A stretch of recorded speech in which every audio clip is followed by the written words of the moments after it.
My very first experience with electronic games, if you were to consider them to be video, would be at the University of Utah. At the time, there were about 5 places where there were video screens connected to computers.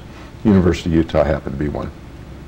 To put this in context, the idea that this may have a broader appeal was really because I was managing the games department at an amusement park summers. That's how I was putting myself through college. And it was very easy to see that the things that you could do with the computer were so much better than the stuff that I was able to put into the arcades. I mean, I can remember one arcade game that had nothing more than a rolling carpet with a little skier on a couple of rods. I mean, it was making big money. So, you know, you say, hey, I can do better than that. The original company's name was Syzygy. And we got that out of the dictionary, and we just thought it was cool. Of course, we were techies and engineers, and the fact that nobody could pronounce it or spell it didn't seem to bother us. People called us Syzygy and Syzygy, and we thought that it was great. The alignment of planets in a gravitational field, you know, and all that sort of stuff. But it turned out when we went to incorporate, we started out as just a partnership. It was already taken by a candle maker in Mendocino. So we had to choose something else. Atari was on the list, and we got the name from the game of Go, which we were playing at the time. And it's a Japanese game, and if I'm about to take a group of your stones, I say Atari, which is sort of like polite warning that you were going to be engulfed. And I thought that was a great aggressive name for a company. Syzygy was started in my daughter's bedroom. Computer Space was actually done in the daughter's bedroom. I had a 3-bedroom house, and I had 2 daughters. So I just put the 2 daughters together and turned her bedroom into the lab. The first game that I did was a game called Computer Space, which was loosely patterned off of the game that Steve Russell did on the PDP-10 at MIT, which sort of went like wildfire throughout the computer environment from '69 through '70. It was a flying saucer and a rocket ship, and you'd fly around and you'd use Newton's first law, and you know, it was cool, and all my friends loved it, and all my friends were engineers. People ask me, did you ever think it was going to get this big? And it was difficult to quantify what big was in those days. Yeah, you were doing millions of dollars in sales and that sort of stuff, but in reality you didn't have a frame of reference. But I can remember driving in one morning and seeing this parking lot, and we'd outgrown the facility, and we had cars parked up and down the street, and the parking lot was completely full and double parked. And I thought to myself, you know, indirectly, games are paying for all these cars. And somehow the physical actuality of a car, and knowing how much that was, and there were so damn many of them, it was that was kind of a defining moment, because I can remember I said, wow, we've created a monster here. Atari was able to attract the best and the brightest. And you'd get in a room with some of these guys, and the synapses were, there was almost electricity in the air. And it was such an exciting thing to go after the best and the brightest and be able to bring them in. Because this was at a time in Silicon Valley where everybody was going to the bare cubicle and that sort of thing. We put in offices and hot tubs and various things. Well, it was very, very interesting. I mean, it was the early '70s in Silicon Valley, in California. A lot of hippies and rock music, and we were very young. And it was a kind of, in a way, we decided that it was going to be a little bit of a social experience, or experiment. And we had all kinds of company benefits and parties and things like that. I remember that when we went to get health insurance, that the health insurance guys had never seen a demographic that was so young. I mean, Al Alcorn was 27, I was 29, and I think the oldest guy we had was like 38, and a lot of our line workers were 17, 18, 19, and so they just never seen that kind of demographic in a company of, I think we're up to 200 employees at the time, 300, and so we got this, you know, we got dental, we got the eyeglasses, prescriptions for virtually nothing because of the statistics. But they made one mistake. They put in orthodontia. And so many of the girls on the line were young enough, they said, I've always wanted to get my teeth straightened. And so I looked out one day and the whole line was sporting new braces. Atari grew without venture capital. We didn't have a penny of venture capital until we were about 40 million in sales. And so as a result, we were constantly out of money because we were, you know, collecting money and paying. And I literally sweat every payroll because, you know, you'd say, do we have enough money in the bank for payroll? The answer was no. Who can I call up to collect some bills? You know, and it was just a fight and a push and a fight and a push. And I actually think that I wouldn't have sold Atari if I'd have just taken a vacation. But I was tired. You know, it was a fight, it was a struggle, and all of a sudden somebody comes along and offers you more money than you ever thought you were going to be worth, and you say, why not?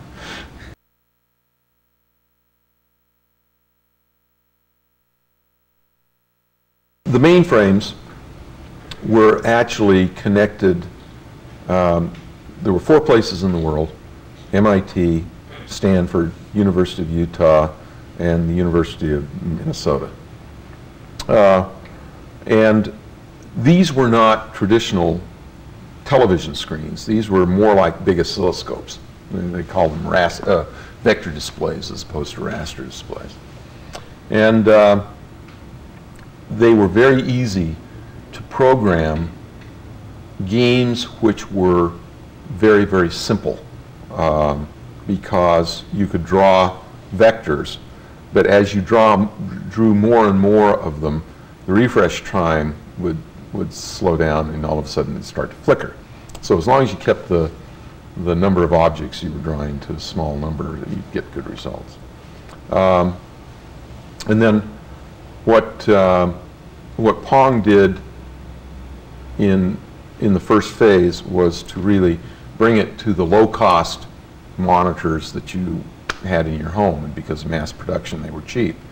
As an example, a vector monitor in those days cost $15,000, and whereas you could use a TV set for $100, and that was kind of one of the metaphors that allowed it to be everywhere instead of a few specialized computer centers. When I first started out, my plan was to take a mini computer which had just come down in price. I mean, we always thought of the very first time I thought of putting a game in an arcade. You take a $7 million computer and divide it by the number of quarters you have to put in, and the math doesn't work. And so then mini computers were $40,000 and then $30,000, and then all of a sudden across my desk came one that was under $10,000. And I said, aha, I bet I can do this. But my idea was to use one mini computer and run several displays so that I'd have more coin slots so I could put it in amusement parks and things like that and make enough money to amortize this $8,000, $10,000 machine. What happened was I kept running out of cycle time. The computers were just too slow to keep all I think we were starting out with 6, and then I went down to 5, and then went down to 4. And if I went down to 3, I knew that the machine couldn't make enough money to really pay for itself. So that was kind of a watershed. So I had to get it to work with 4. And so in order to do that, I had to keep making the terminals smarter, have them do more of the work. For example, in computer space, there was Starfield. Well, you chewed up a lot of compute time if you calculated the star field by itself. So I just figured out a way to put random dots up, and it didn't correspond to any known galaxy, but hey, it's okay. And things like that. But I kept running out of cycle time, even on the calculating where the ships were and interrogating the joysticks and all that sort of thing. And so I basically abandoned the project. I said, you know, this won't work. I've got to wait until the prices come down some more. And then, sort of out of the blue, one late at night, I said, why don't I get rid of the mini computer entirely and do it all in hardware? And that was the breakthrough that really created the launch. Pong was never considered to be a viable product at the outset. It was considered to be a training project for Al Alcorn, who was my first engineering hire.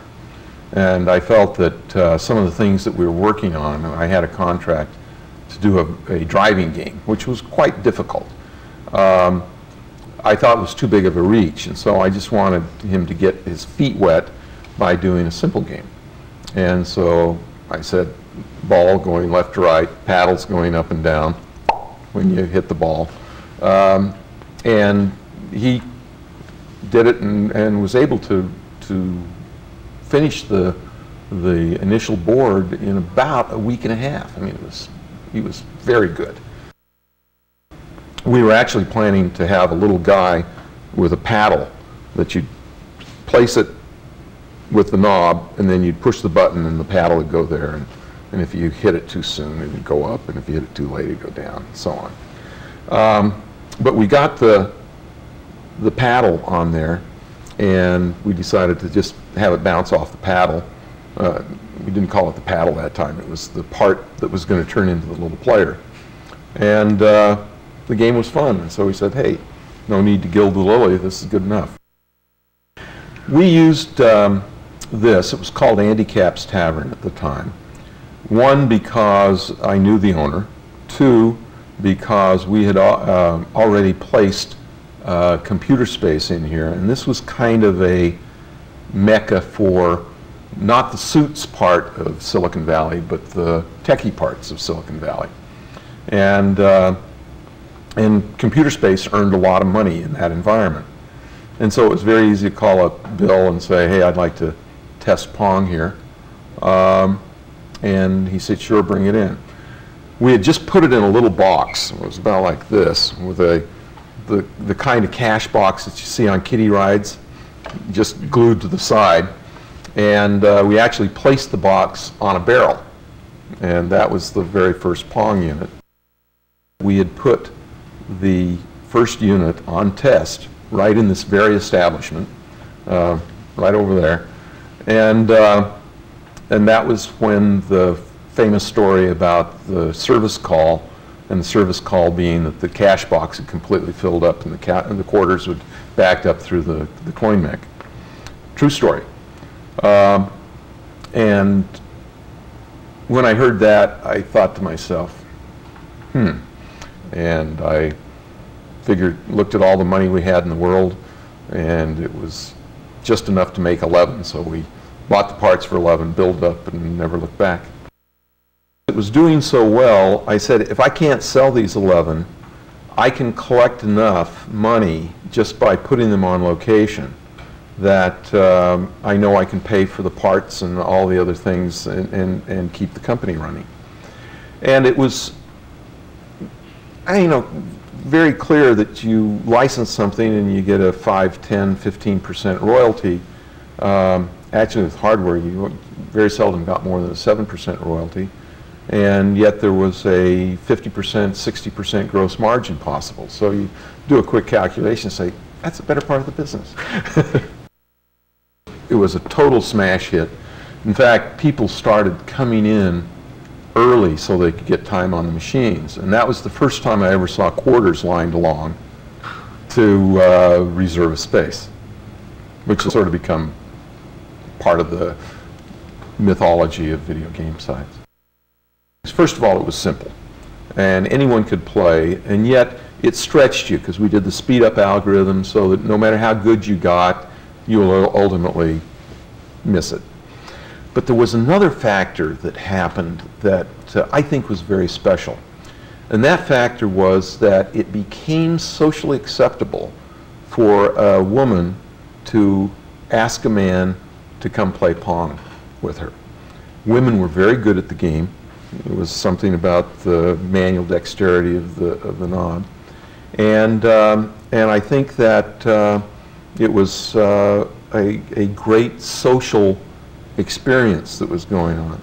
The number of people that have told me in the last 25 years that they met their husband or wife playing Pong, it's been in the hundreds.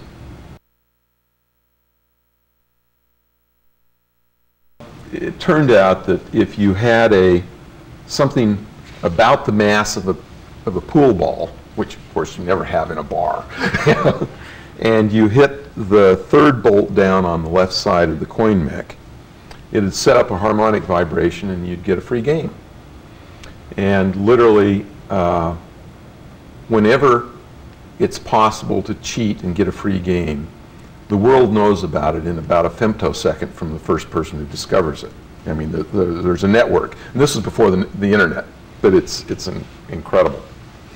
And so you hear it from the field, hey, the machines quit earning money because people are getting games free. What are you going to do about it? And so you put your engineering hat on, you figure out what the problem is, you put dampers in and a slam switch and a couple of things in the circuit, and you eliminate it. The other one that happened is in dry climates, if they happen to be placed on a carpet, and if you could really get a big electrical charge, and if you hit, in this case, it was the top bolt, you'd get a spark that would go through and it would reset the machine, and about 1 in 3 times it'd start the machine. Well, we saw people doing what became known as the Atari shuffle, and if the place didn't have carpet, they would put on nylon jackets and rub against each other to get a charge up, and that was a much harder one to do because these high voltage things would go all throughout the digital stuff. We were able to get that one solved as well. There was a very clever system in which the guy running the machines found that the counter had counted coins, but when he looked in the cash box, there'd be nothing there. And one time he noticed that there was a little bit of moisture in the bottom, and so he staked out the machines and found out that some little kids, some 9, 10 years old, had taken modeling clay, made impressions of quarters, filled them with water, and then put them in the freezer with a little bit of sand or other things to make them a little bit heavier. Then they put on their wagon an ice chest, went down to the local bowling alley, and they would quickly run in with these little discs of ice, put it in the coin mech, and it had triggered a free game.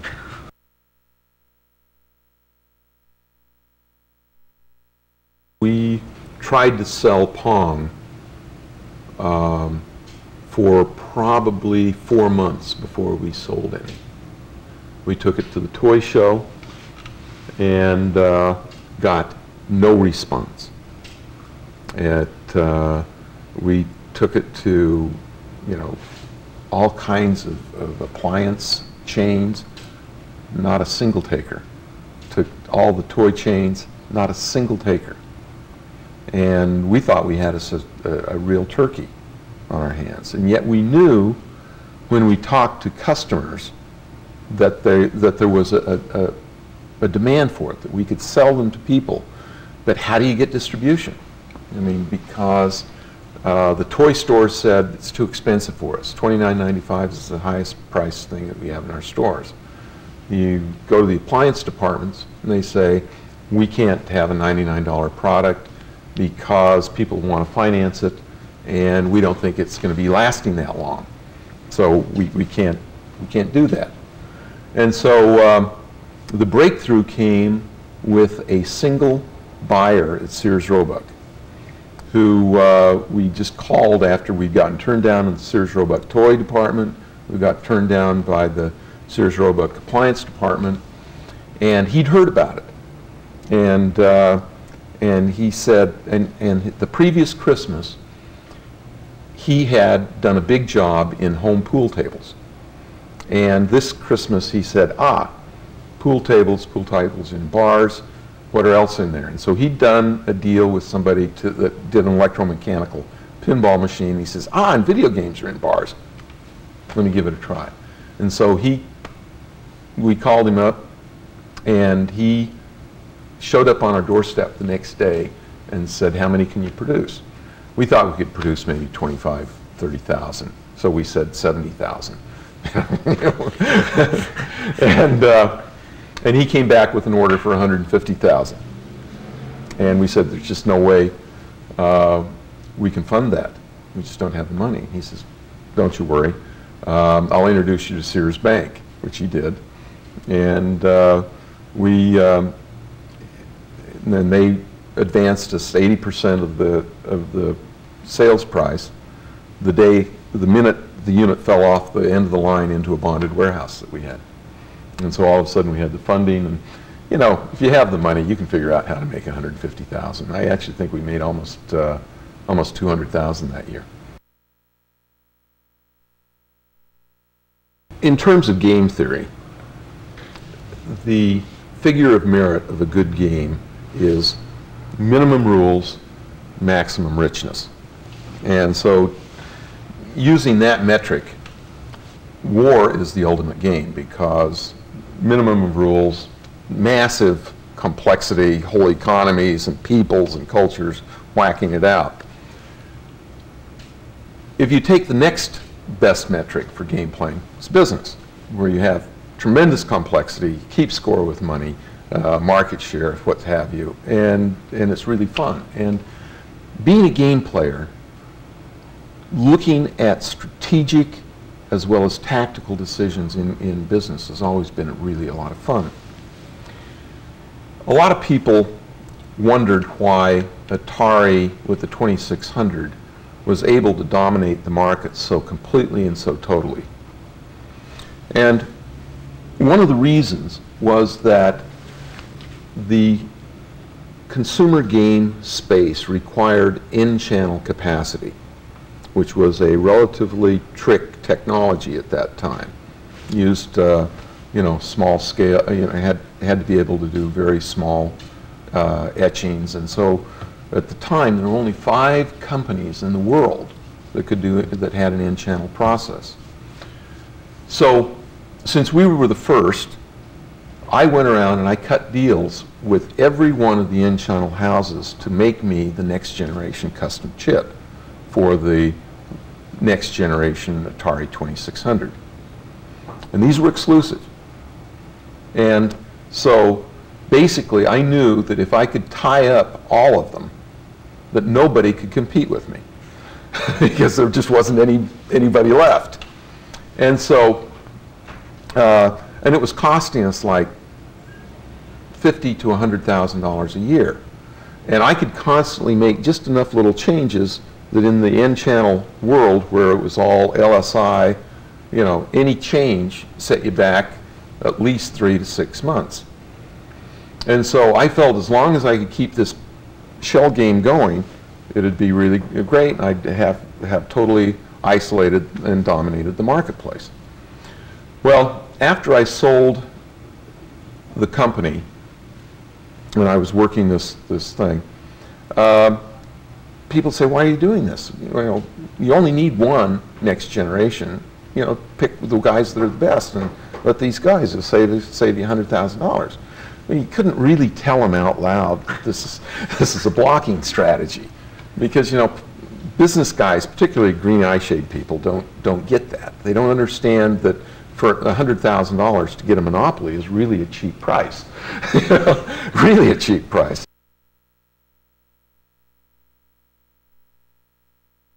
Well, if not me, somebody else would have, maybe a little bit later. But I think that in some ways it was serendipity. I think I happened to have an engineering degree and have video computer experience simultaneously with working summers at amusement parks, so I knew the economics of the business.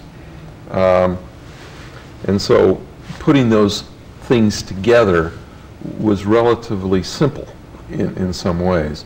And how I happened to be an electrical engineer working in an amusement park, it was an accident in space and time. I did feel that there were going to be games in most homes, video games. One of my big disappointments was that I felt that the technology that we were developing was going to fundamentally revolutionize education. Because I felt that it was such a powerful and inexpensive communication medium that applied to the job of learning, that there could be some really powerful strides. I still believe that, but it will not happen in the environment of a school monopoly. You know, you've got to basically get competition, and then technology can really rise to the fore.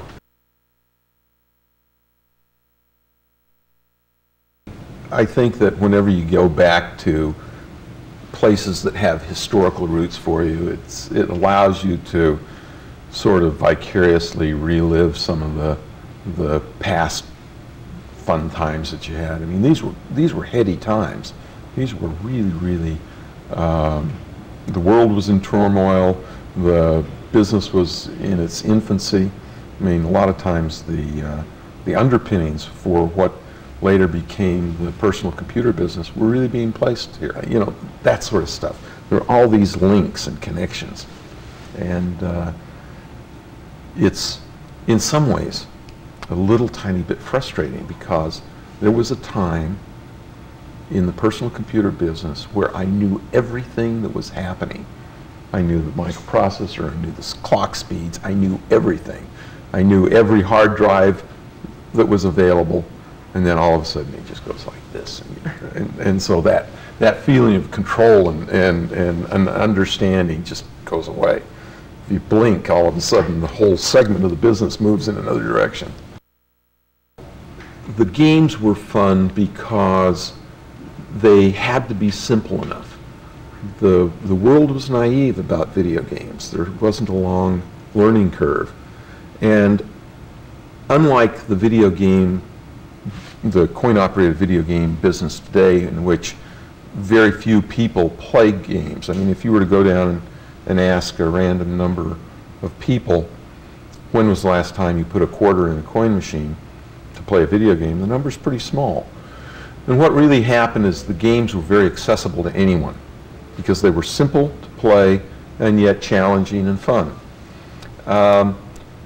Later on, the business moved away from that, and the games kept getting more complex and more difficult to play. If a typical person wandered into an arcade today, with the possible exception of a driving game, they'd be hard-pressed to play a punch-kick fight game and do any good. They're very difficult. The greatest achievements, I believe, fall into sort of two different categories. One is sort of technical progress. The other side is sort of the game thought and direction. I think if you go down the technical side, you have to start with the first phase of game development. It was really on big, massive computers that were non-economic, but there were some interesting things done.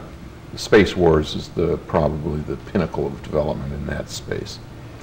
Then the Atari side really created what I call state machines. These were not, they used computer chips, but they weren't strictly von Neumann machines, which is a technical term for a machine that executes a program. And then that phase stayed until Asteroids.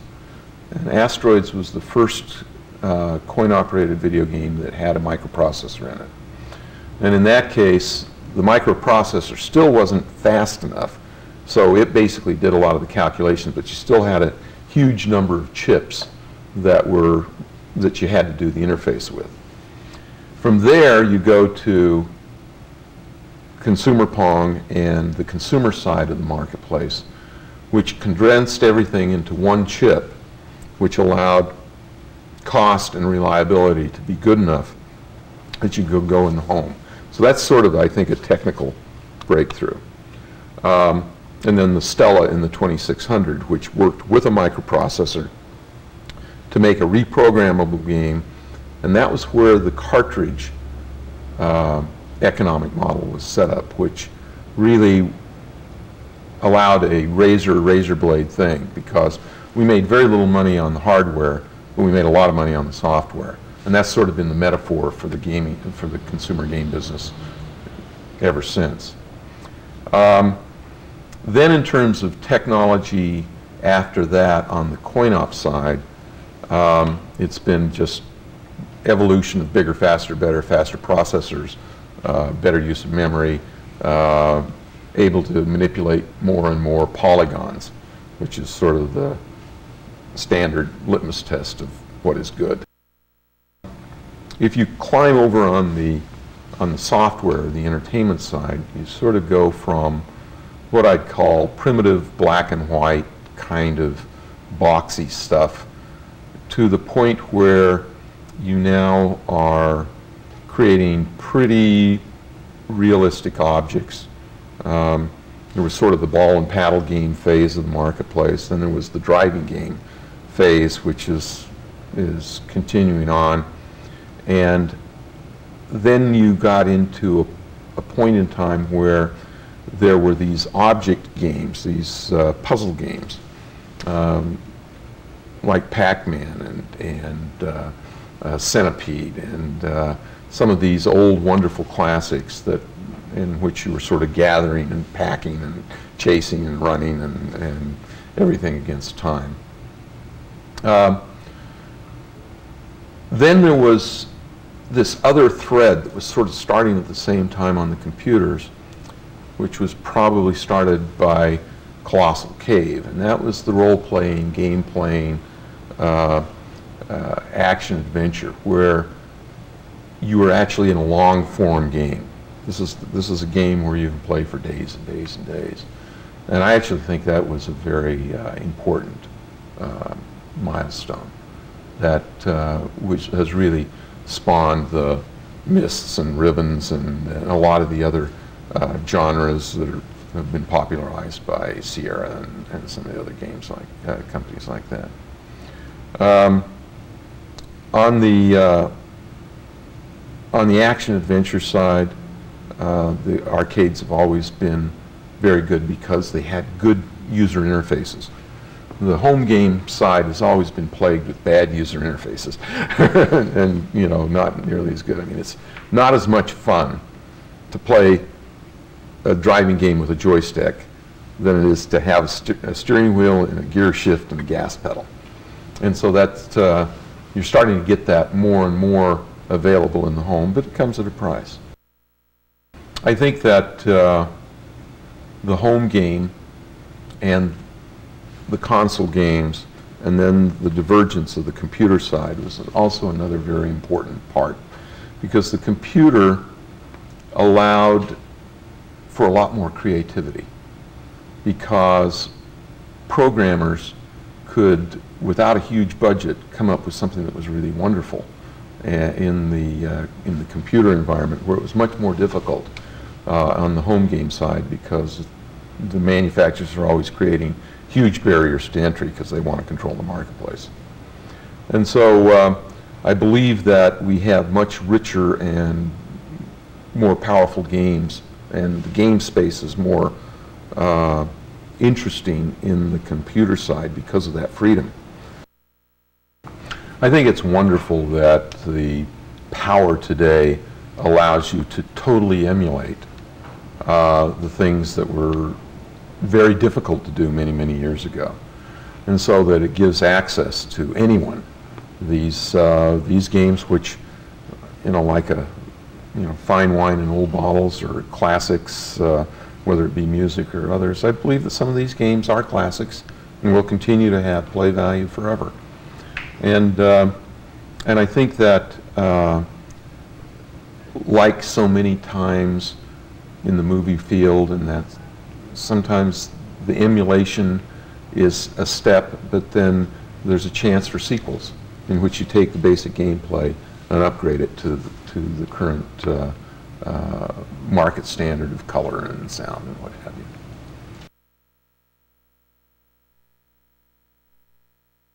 My favorite game of all time? Go. I mean, it's, I played #2 board for the University of Utah at chess, and the minute I discovered Go, my fascination with chess left.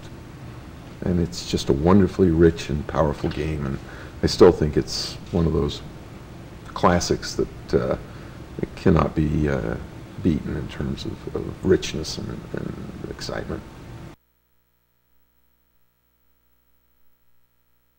The 4004, which is the Intel first microprocessor,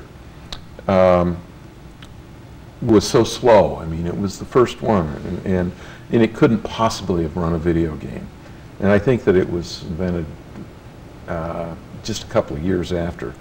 But there wasn't a single microprocessor in a coin-operated video game until 1975, 76. So we built a lot of video games in the interim. And these were all state machines.